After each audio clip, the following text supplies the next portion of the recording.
नमस्कार दोस्तों, मेरा नाम रिजवाना शेख है।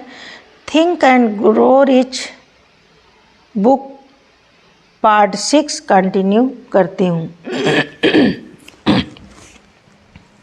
मुझे स्पष्ट रूप से कारण बताया गया था कि कानों में सुनने की प्राकृतिक क्षमता की कमी की कोई पर्याप्त प्रतिपूर्ति नहीं थी। विश्वास द्वारा समर्थित इच्छा के कारण को एक तरफ धकेल दिया और मुझे जारी रखने के लिए प्रेरित किया। जैसे ही मैं पीछे मुड़कर अनुभव का विश्लेषण करता हूँ तो अब मैं देखता हूँ कि मुझ में मेरे बेटे की आस्था का आश्चर्यजनक परिणाम के साथ बहुत गहरा संबंध था। मैंने उसको जो भी बताया उस पर उसने कोई सवाल नहीं किया। मैंने उस पर यह विचार थोप दिया कि उसके पास अपने बड़े भाई की तुलना में एक विशिष्ट बढ़त है और यह बढ़त कई मायनों में खुद को दर्शाएगी।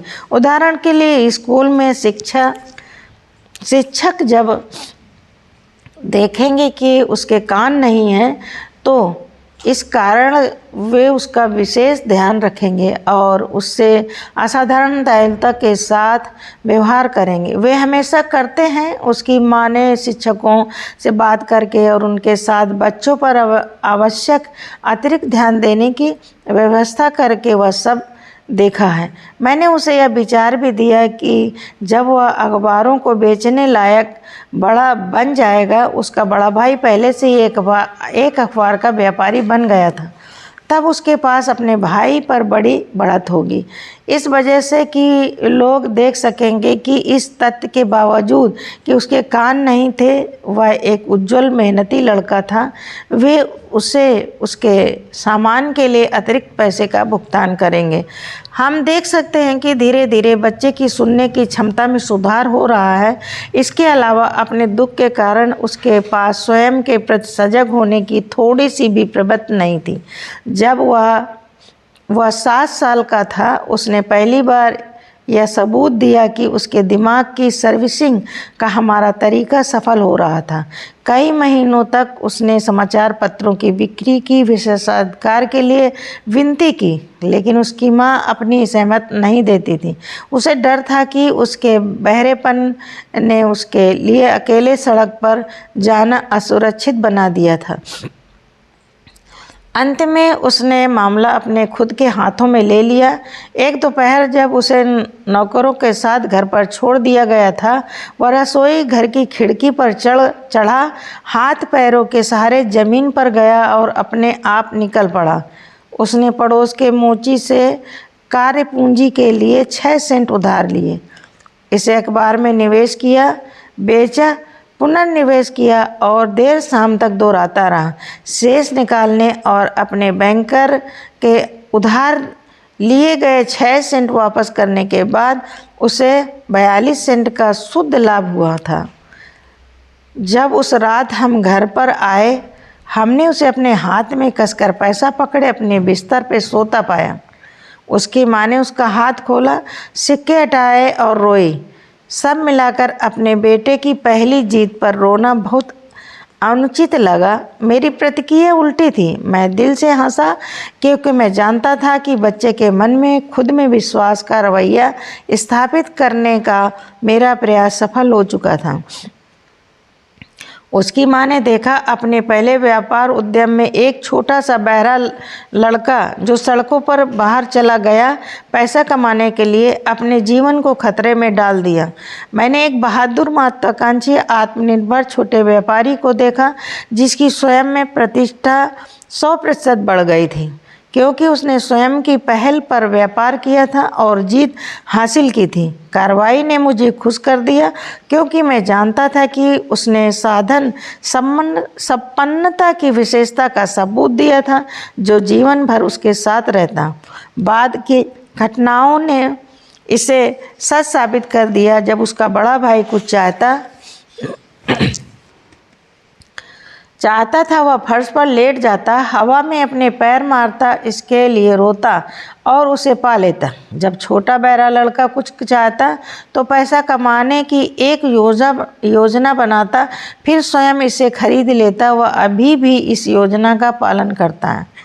सच में मेरे अपने ही बेटे ने मुझे सिखाया है कि अक्षमता को प्रारंभिक प्रयासों में परिवर्तित किया जा सकता है, जिस पर वे कुछ योग लक्ष्य की ओर चढ़ाई कर सकते हैं। अब तक वे बाधाओं के रूप में स्वीकार किए जाते और बहानों के रूप में उपयोग नहीं किए जाते। छोटा बहरा लड़का सिवाय उनके पास से जोर से चिल्लाने के अपने शिक्षकों को सुन पाने में सक्षम हुए बिना कक्षाओं, उच्च विद्यालय और कॉलेज से गुजरा। वह बधिरों के स्कूल में नहीं गया। हमने उसे संकेत भाषा सीखने की अनुमति नहीं देते थे। हम दृढ़ थे कि वह एक समान जीवन जिए और समान बच्चों के साथ मिले, और हम उस निर्णय का समर्थन करते रहे। हालांकि स्कूल अधिकारियों के साथ हमें कई गर्म बहसों की कीमत चुकानी पड़ी। जब वह हाई स्कूल में था, उसने एक विद्युतीय श्रवण सहायता यंत्र प्रयोग करने की कोशिश की, लेकिन यह उसके किसी काम का नहीं था। जो हम विश्वास करते थे कि एक स्थिति के कारण था, जिसका खुलासा डॉक्टर जे गॉर्डन विल्सन ने तब किया जब बच्चा 6 साल का था और उन्होंने बच्चे के सिर के एक तरफ का ऑपरेशन किया था और पाया कि प्राकृतिक सुनवाई के उपकरण का कोई संकेत नहीं था। कॉलेज में अपने अंतिम सप्ताह के दौरान ऑपरेशन के 18 साल बाद कुछ हुआ जो उसके जीवन का सबसे महत्वपूर्ण मोड़ बना। मात्र एक मौका प्रतीत होने वाली चीज़ के माध्यम से उसने एक अन्य विद्युतीय श्रवण सहायता यंत्र हासिल किया, जो उसके पास परीक्षण के तौर पर भेजा गया। इसी तरह के एक उपकरण के साथ अपनी निराशा के कारण वह इसके परीक्षण के बारे में सुस्त था। अंत में उसने यंत्र उठाया और लगभग लापरवाही से अपने सिर पर रखा, बैटरी जोड़ी और देखो, जादू के एक ही झटके से मानो सामान सुनने की उसकी आजीवन की इच्छा एक वास्तविकता बन गई। उसके जीवन में पहली बार उसने व्यवहारिक रूप से साथ सामान सुनने वाली किसी भी व्यक्ति के रूप में सुना। ईश्वर अपने चमत्कारों का प्रदर्शन करने रहस्यमय तरीके से चला आता है। अब उस बदली हुई दुनिया के कारण अत्यंत खुश होकर जो उसके श्रवण यंत्र के माध्यम से उसके पास लाई गई थी, वह टेलीफोन की तरफ दौड़ा, माँ को फ़ोन किया और अच्छी तरह से उसकी आवाज़ सुनी। अगले दिन उसने अपने जीवन में पहली बार कक्षा में स्पष्ट रूप से अपने प्रोफेसरों की आवाज़ सुनी। इससे पहले वह केवल उन्हें तब सुन सकता था जब वे कम दूरी से चिल्लाते थे। उसने रेडियो सुना, उसने बात करते चित्रों को सुना। अपने जीवन में पहली बार उनकी जोर जोर से बात करने की आवश्यकता के बिना अन्य लोगों के साथ स्वतंत्र रूप से बातचीत कर सकता था। जब सच में उसने एक बदली हुई दुनिया हासिल कर ली थी, हमने प्रकृति की त्रुटि को स्वीकार करने से मना कर दिया था और लगातार इच्छा से मत उपलब्ध व्यवहारिक साधनों के माध्यम से हमने प्रकृति को वह त्रुटि सही करने के लिए प्रवृत्त किया था। इच्छा ने लाभांश का भुगतान करना शुरू कर दिया था, लेकिन जीत अभी तक दूरी नहीं थी। लड़के को अभी भी अपनी अक्षमता को एक बराबर गुण में परिवर्तित करने के लिए एक निश्चित और व्यवहारिक तरीका खोजना था। शायद ही पहले से ही प्राप्त हो चुकी चीज़ के महत्व का एहसास करके, लेकिन अपनी नई खोज आवाज़ की दुनिया की खुशी के नशे में धुत हो उत्साह से अपने अनुभव का वर्णन करते हुए उसने श्रवण यंत्र के निर्माता को एक पत्र लिखा। उसके पत्र में किसी बात ने कोई बात जो शायद पंक्तियों में नहीं लिखी गई थी, पर उनके पीछे छिपी हुई थी। कंपनी को उसे न्यूयॉर्क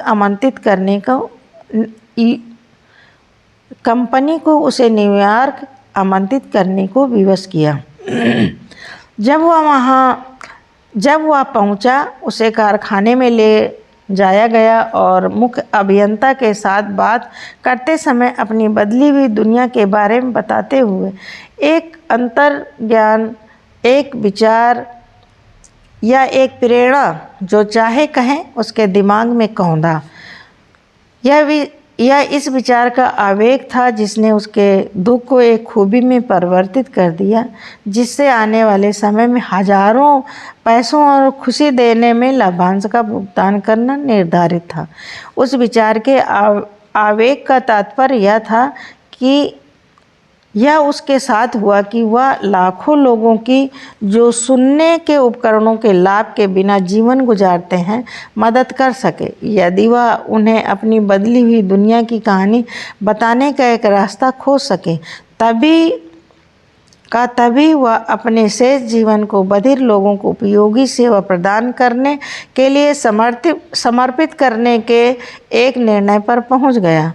एक पूरे महीने तक उसने एक गहन अनुसंधान किया, जिसके दौरान उसने श्रवण यंत्र निर्माता की पूरी विपणन प्रणाली का विश्लेषण किया और अपनी नई खोजी गई बदली हुई दुनिया पूरी दुनिया के श्रवण बाधितों के साथ साझा करने के प्रयोजन से उन लोगों के साथ संवाद स्थापित करने के तरीके और साधन बनाए। जब यह पूरा हो गया था, उसने अपने निष्कर्षों पर आधारित 1-2 साल की लिखित योजना प्रस्तुत की।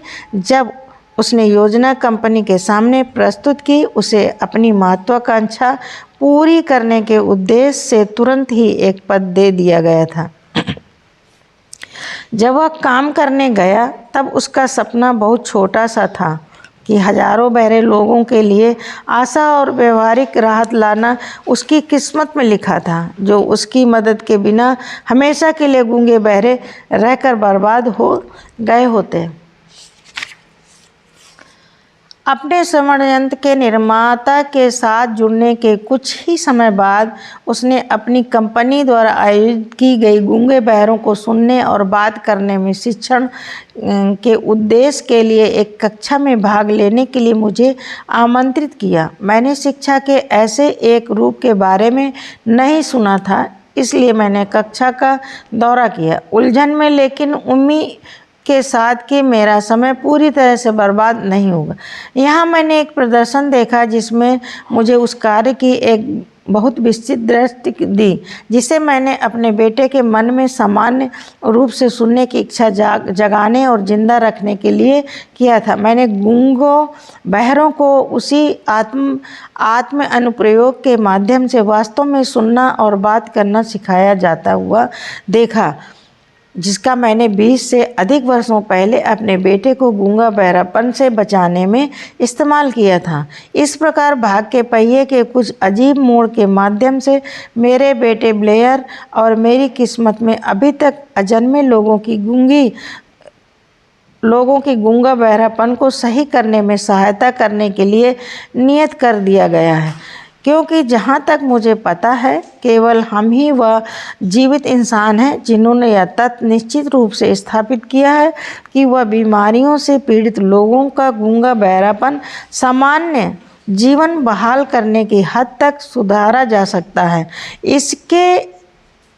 इसे एक के लिए किया गया है, इसे दूसरों के लिए किया जाएगा। मेरे मन में कोई शक नहीं है कि ब्लेयर अपने पूरे जीवन भर एक मूक बधिर ही रह गया होता यदि उसकी माँ और मैं उसके मन को उस तरह ढालने में कामयाब नहीं हुए होते जैसा हमने किया था। उसके जन्म के समय देखभाल करने वाले डॉक्टर ने गोपनीय रूप से हमें बताया था कि बच्चा कभी भी सुन या बोल नहीं सकेगा। कुछ हफ्ते पहले इस तरह के मामले पर एक प्रख्यात विशेषज्ञ डॉक्टर इरविंग बोरहिस ने ब्लेयर की बहुत अच्छी तरह से जांच की थी। जब उन्होंने जाना कि मेरा बेटा अब कितनी अच्छी तरह से सुनता और बोलता है, तो अब बहुत चकित हुए थे। और कहा कि उनके परीक्षणों ने संकेत दिया था कि सैद्धांतिक रूप से बच्चा सुनने के लिए बिल्कुल भी सक्षम नहीं होना चाहिए, लेकिन बालक सुनता है। एक्सरे तस्वीरों में दिख रहे इस तथ्य के बावजूद कि उसकी खोपड़ी में वह छेद नहीं है जहां से उसके कान मस्तिष्क से जुड़े होने चाहिए।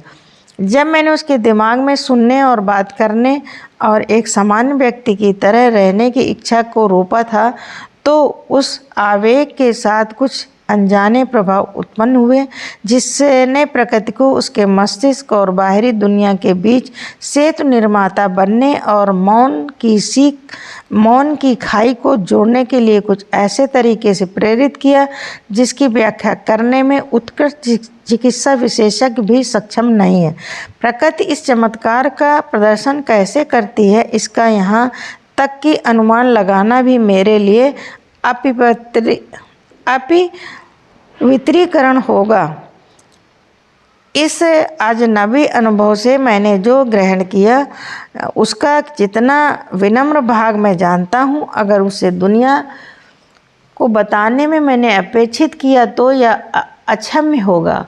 अपना विश्वास बताना मेरा कर्तव्य और सौभाग्य की बात है, जो बिना कारण नहीं है कि उस व्यक्ति के लिए कुछ भी असंभव नहीं है जो चिरस्थायी विश्वास के साथ इच्छा के पीछे खड़ा है। वास्तव में एक ज्वलंत इच्छा अपने को बड़े ही कुटिल तरीके से अपने भौतिक समतुल्य में परिवर्तित कर लेती है। ब्लेयर की इच्छा समान श्रवण शक्ति की थी, अब उसके पास यह है। वह एक ऐसी विकलांगता लेकर पैदा हुआ था जिसने किसी कम प्रवासी इच्छा वाले को बड़ी आसानी से भीख मांगने का कटोरा लेकर सड़क पर भेज सकती थी। वही विकलांगता अब उसे पर्याप्त वित्तीय मदद पर उसके शेष जीवन भर उपयोगी रोजगार देने में माध्यम के रूप में सेवा करने का वादा करती है, जिसके द्वारा वह लाखों बहरे लोगों के लिए भी उपयोगी सेवा प्रस्तुत करेगा। जब वह एक बच्चा था, उसे यह विश्वास दिलाने के द्वारा कि उसका दुख एक महान परिसंपत्ति बन जाएगा जिसे वह भुना सकता है, मैंने उसके मन में एक छोटा सफ़ेद झूठ रोप दिया था जिसने अपने आप को उचित ठहराया है। वास्तव में वहाँ कुछ भी सही या गलत नहीं है जिसे विश्वास साथ में ज्वलंत इच्छा वास्तविकता नहीं बना सकते। ये गुण हर किसी को मुफ्त में उपलब्ध हैं। उन पुरुषों और महिलाओं के साथ जिनकी व्यक्तिगत समस्या थी, पेश आने में अपने पूरे अनुभव में मैंने एक भी ऐसा मामला कभी नहीं संभाला जो अधिक निश्चित रूप से इच्छा की शक्ति को दर्शाता हो। लेखक कभी कभी उन विषयों के लेखन की गलती कर जाते हैं जिनका उन्हें सतही या बहुत ही प्रारंभिक ज्ञान होता है।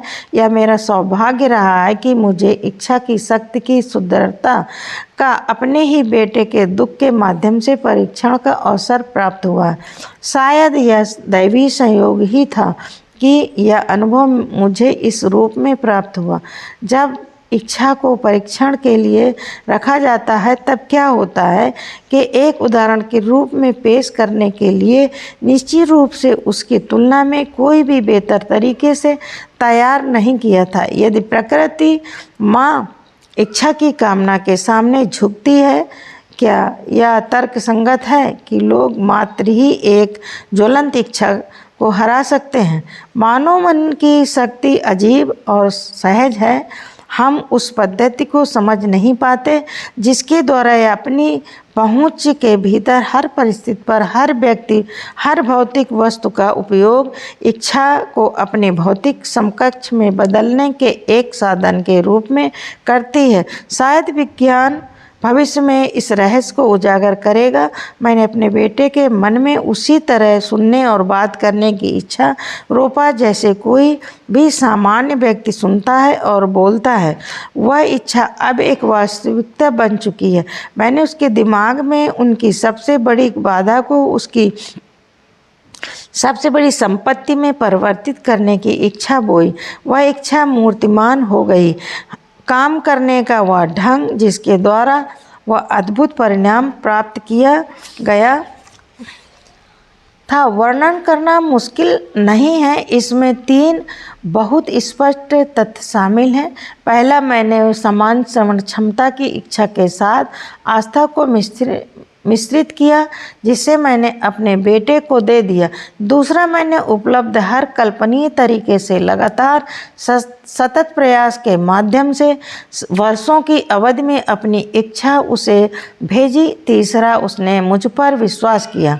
जैसे ही यह अध्याय पूरा होने जा रहा था, मैडम सुमान हेंग की मौत की खबर आई थी। समाचार प्रेषण में एक छोटा सा अनुच्छेद इस असामान्य महिला की एक गायिका के रूप में शानदार सफलता का संकेत देता है। मैंने अनुच्छेद को उद्धृत किया है क्योंकि इसमें जो संकेत निहित हैं वह इच्छा के अलावा अन्य कुछ भी नहीं है।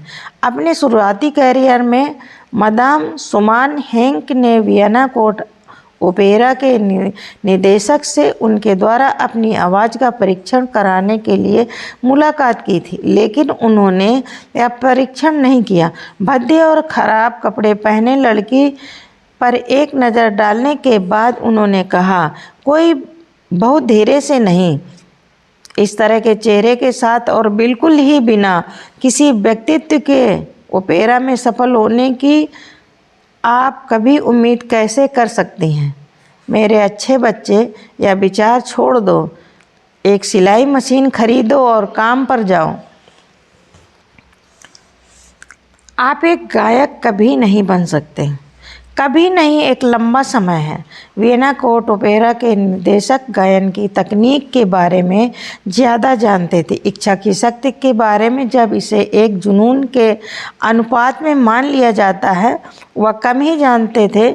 यदि वह उस शक्ति के बारे में अधिक जानते होते तो उन्होंने एक अवसर दिए बिना प्रतिभा की निंदा करने की गलती नहीं की होती।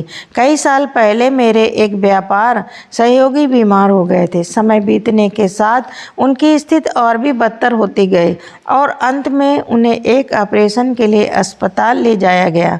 उन्हें ऑपरेटिंग रूम में ले जाने के ठीक पहले मैंने उन्हें देखा और आश्चर्य में पड़ गया कि कोई उनकी तरह दुबला और क्षीण व्यक्ति संभवतः एक बड़े ऑपरेशन से सफलतापूर्वक कैसे गुजर सकता है। चिकित्सक ने मुझे चेतावनी दी कि उसे फिर से जीवित देखना कोई भी मौका बहुत कम था, लेकिन वह डॉक्टर की राय थी, यह रोगी की राय नहीं थी। उसे स्ट्रेचर पर ले जाने से ठीक पहले वह अस्पष्टता से फुसफुसाया था, चीफ आप परेशान मत हो, मैं कुछ ही दिनों में यहाँ से बाहर आ जाऊँगा। पास में मौजूद नर्स ने मुझे दया के साथ देखा, लेकिन मरीज सुरक्षित रूप से बाहर आ गया था। यह सब खत्म हो जाने पर उसे चिकित्सक ने कहा था, कुछ नहीं, बल्कि उसकी खुद की इच्छा ने उसे जिंदा बचाया है। वह जीवित नहीं बचा होता यदि उसने मृत्यु की संभावना को स्वीकार करने से मना नहीं कर दिया होता। Thank you.